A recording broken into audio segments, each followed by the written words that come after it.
La polisi kanda maalum Dar es Salaam linatambua pia kutakuwa na mchezo wa soka wa ligi kuu ya Tanzania bara utakaofanyika siku ya Jumapili tarehe 3 mwezi Mei mwaka huu wa 2026. Mchezo huo unatarajiwa kuanza saa 12 za jioni kwenye uwanja wa Meja Jenerali Isamuhyo ambao upo hapa jijini Dar es Salaam. Mchezo huo utakuwa kati ya timu maarufu za hapa nchini, timu za Simba na Yanga, zote za hapa jijini Dar es Salaam. Kuelekea mchezo huo, ulinzi umeimarishwa.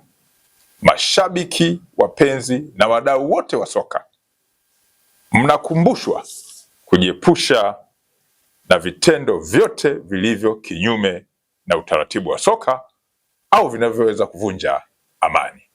Narudia, Jeshi la Polisi kanda maalumu ya Dar es Salaam kufuatia mchezo huo wa tarehe 3 mwezi Mei mwaka huu 2026, mchezo wa timu ambazo ni wapinzani wa jadi, yani Simba na Yanga, Polisi Dar es Salaam inatoa wito kwa mashabiki, wapenzi na wadau wote wa soka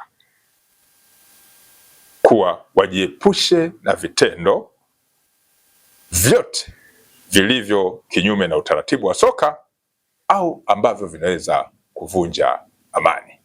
Napenda kuwataarifu pia kuwa tarehe 30 mwezi Aprili mwaka huu wa 2026, Polisi Dar es Salaam ilifuatilia, ikamhoji na baadaye kumkamata mtu aliyefahamika kwa jina la Mockrin Julius maarufu kama Mazidi.